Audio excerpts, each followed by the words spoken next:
the best time to buy life insurance, in answer to your question, is as far back as you can go, or as early as you can go, and that is, a newborn baby. There's a little bit of a wait period, but if you buy a life policy for a baby, and they service that policy, you service the policy until they're old enough to service it themselves, and then they service that policy and they carry it through their life. You just cannot even believe what could be done with that policy. I mean, it accumulates value. It gives them a structure of insurance through their entire life. There's so many benefits. I mean, let's just say like the time they're 30, they've saved 30 years worth of,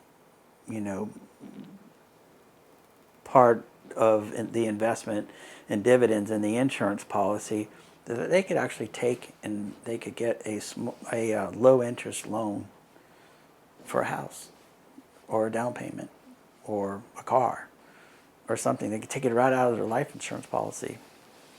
It's just one of those vehicles that, obviously it's best to keep it intact, but you keep it intact through your life, and even if you borrow from it, you should probably never have to pay tax on any of the accumulated value, the dividends, anything involved in that life insurance policy. It's just a remarkable vehicle, and it's something that I highly recommend to everybody, and I also recommend that you do it for your children as early as possible, because really by the time that they get 30 years old, they'll have money sitting there that you can fund from the time that they're an infant till whenever you stop, and then they take over throughout their whole life, and there's money there. It sometimes can be really big money. What happens is you can invest a certain amount of money into the policy to a point where you can't go over. It's considered a MEC, a modified endowment contract, and that's kind of their limitation. So everything is based on, there's several different factors that it's based on, but there's a certain place, and it'll tell you when you're when I'm quoting a certain life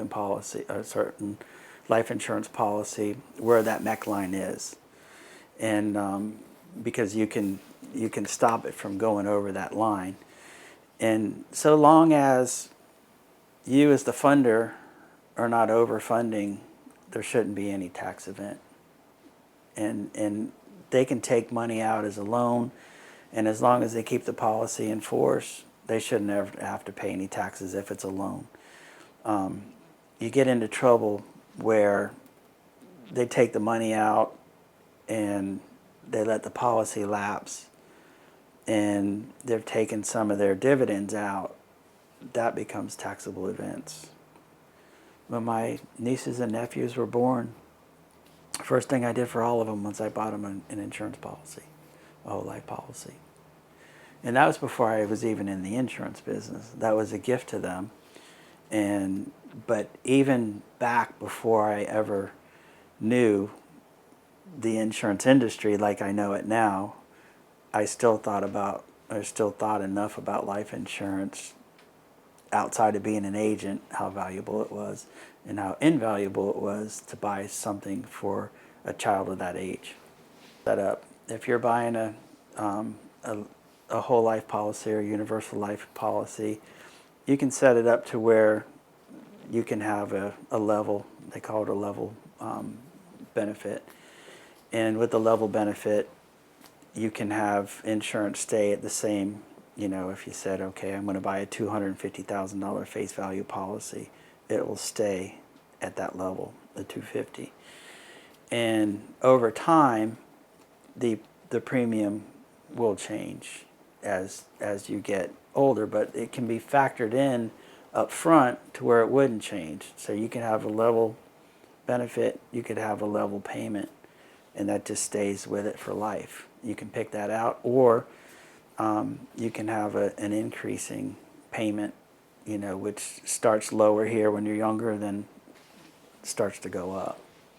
And you can also have it to where you could keep the same payment, but the benefit starts to decrease.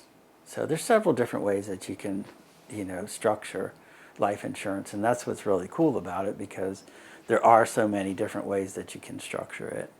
And you can say, well, I need this much insurance now because I've got this much debt, but if it drops off a little bit when my debt goes down, no biggie. Or you can say, I'm making this much money now, but I anticipate making this much money later. You can have it increase a little bit. So that's why they make it so flexible, so you can, use it to your benefit as what you're going to do now and in the future.